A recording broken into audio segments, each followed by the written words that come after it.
Welcome to the Defense and Aerospace Report. I'm Vago Muradian here at the home of Sweden's ambassadors in the United States on this, the 10th anniversary of the Nordic Defense Cooperation Agreement that brought together Denmark, Norway, Sweden, Finland, and Iceland into a defense cooperative arrangement. Two of the nations, obviously, are EU nations, Sweden and Finland, whereas three are Nato nations, Denmark, Norway, and Iceland. And we're honored to have with us Kasper Høeg-Jensen, who is the defense policy chief of Denmark.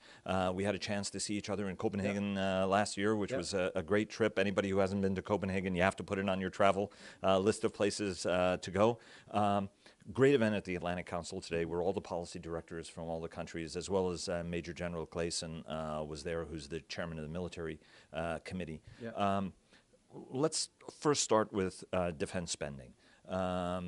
Let's first start with Nordefco, right? And so as one of the founding members of the agreement, from a Danish perspective, what's the view of the 2025 agreement, and what are sort of the most important elements of increasing cooperation among all five of these very important nations?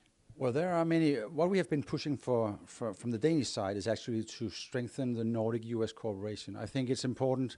We are a region that has different security affiliations, different relationship to the EU, to NATO, but we have a common relationship with the US. And I think we need to be more clear about that, present ourselves as a common entity as much as we can, and that's what we have been focusing on from Danish side. And do you see any tension between the fact that a couple of the nations are NATO nations and some are EU nations? Svein, I think, was very clear, speaking from a Norwegian perspective. Fjestad, who is the dean of the Scandinavian policy community, given he's been in the game for so long, said, look, we don't want to do, this is very, very important. It's an additional add-on capability, but we don't want to do anything that undermines or causes conflict, for example, with the NATO side of the alliance. What's sort of the Danish view of that, given that you're also a founding NATO member? Yeah, well, NATO is the cornerstone of our security, but certainly I think we will not compromise on that, that's for sure. But whatever we can do to draw Sweden and Finland closer to us and to NATO, I think is positive. And whatever we can do to enhance our cooperation in terms of operations, to get to know each other in military terms even better, is good for our security. Were you surprised how quickly the nations have come together? Because if you look at it, Sweden has always, it never talks about people as allies. It talks to them about as partners. Finland also has been very, they're both sort of had this sort of tendency of being a non-aligned country, but then both joined the EU, but decided not to go for NATO. Have you been surprised how quickly this coalescence has happened, where you find Finland now and Sweden participating in major NATO exercises? I haven't been surprised how quickly it happened, but I certainly have seen a change after Crimea 2014. I think we've seen a change in the way Sweden and Finland is looking at NATO.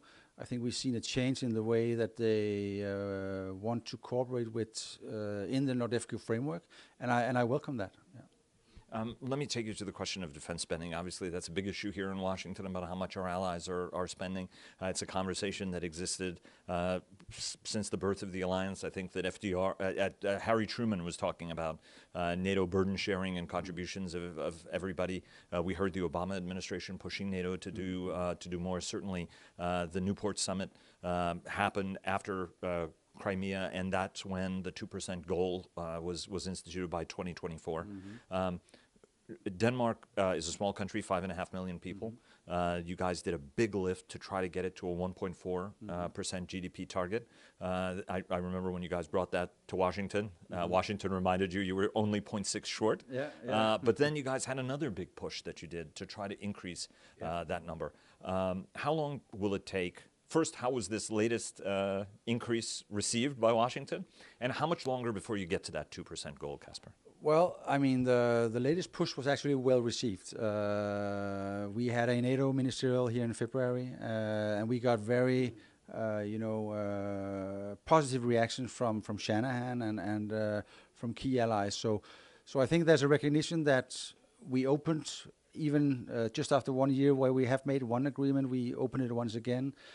We state very clearly that the Wales commitment is the foundation of the next defense agreement, so the commitment is there. It will take time for us to reach 2%. I mean, we have an election in 2 or 3 months' time. So, of course, opening a defense agreement that short before an election is quite a political achievement, frankly. We have 85% support in Parliament, so we have a broad support for that. But I think we also make the point that it's not only about 2%, it's also about political commitment, it's about capabilities, and we deliver on almost all NATO capability targets. We are active in a lot of operations. We are in Afghanistan, in Iraq. We are getting ready to enter in Mali. We are in the Mediterranean. We are in Estonia. So, frankly, we believe that, and this is recognized by the U.S. Very clearly, so that we are available when needed, and I think that's important. Is it frustrating from a Danish perspective to always be reminded of the amount at a time when you're a small country? You're making big investments, for example, like getting the F-35, which is a huge capability, still have a very cutting-edge military that's still very engaged. Is that something that for many Danes, they look at it and they go, wow, I mean, guys, we're working really, really hard as a small country? I wouldn't say it's frustrating. I mean, it's a fact. I mean, we recognize that we should do more. We think it's fair that the U.S. is expecting us to deliver more on defense. But we think it's important that we look at more than cash. I mean, we could increase the salaries of our officers, or, we could lower the pension age. We should look at output also. You cannot only look at input. But that being said, we recognize that we have to do more, and it's a long-term ambition. Let me ask you about the question of climate change and the high north. Obviously, Greenland and Denmark have had a long relationship. Greenland has greater autonomy than ever. Tiny community there, 50,000 people count themselves as Greenlanders. They do have one of the world's coolest flags, though. You have the oldest flag in the world, but they have one of the coolest flags in the world. Yeah. Talk to us about the contested Arctic space. You have China, for example, that was trying to build airports to curry favor and influence in Greenland. And there were very strong security concerns from Denmark about that. Talk to us about the whole space, the dynamic, and the situation that everybody will be living with, given that the space will become a more contested space as climate changes and the area becomes more navigable. Well, I mean, Greenland is a vital part of our kingdom. So is the Faroe Islands. Has been that for hundreds of years. And we see changes in Greenland. We see the ice melting. We see increased activity.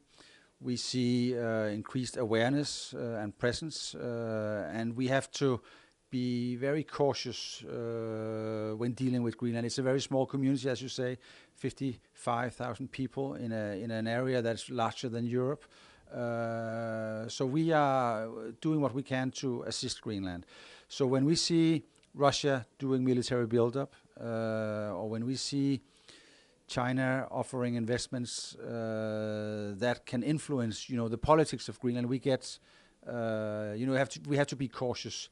And this is why the Danish government has decided to assist the new airport structure in Greenland in a very active way. This is also why we have taken steps to renew our presence and increase our presence in Greenland, partly because, I mean, there's an increased activity, we have responsibilities up there, but also to show very clearly that this is our territory and it's a concern of us. And it's a key area where we cooperate with the US. I mean, we have the Thule Air Base, that's an area where we cooperate closely. And I think that's an important point of our contribution to U.S. security, frankly.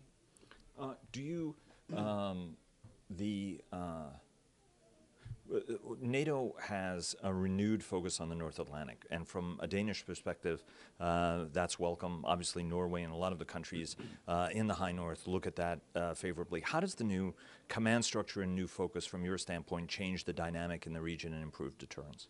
No, we welcome that. We think it's relevant that NATO focus more north. We think especially the North Atlantic sea lines of communication are vital for European security.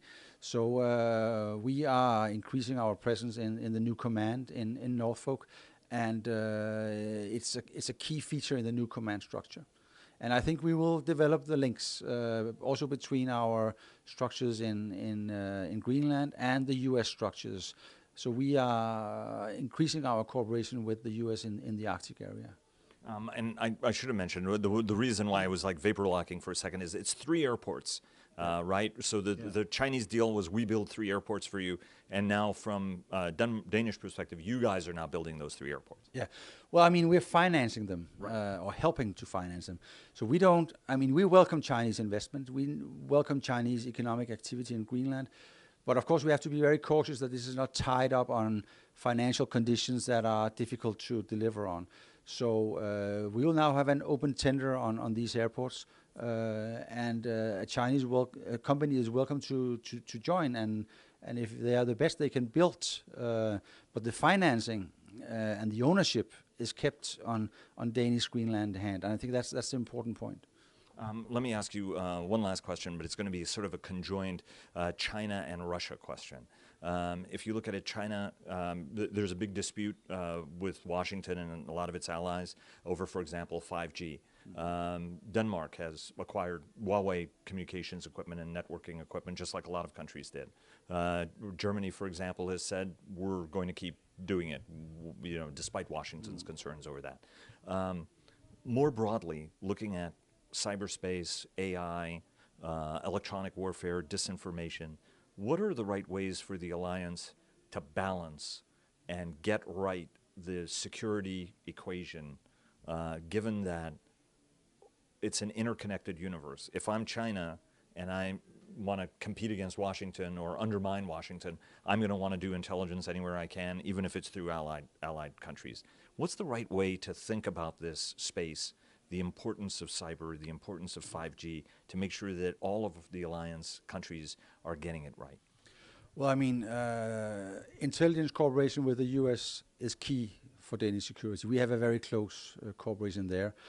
NATO has been working hard on conventional deterrence in our region, and has been successful in that sense in relation to Russia, and we welcome that.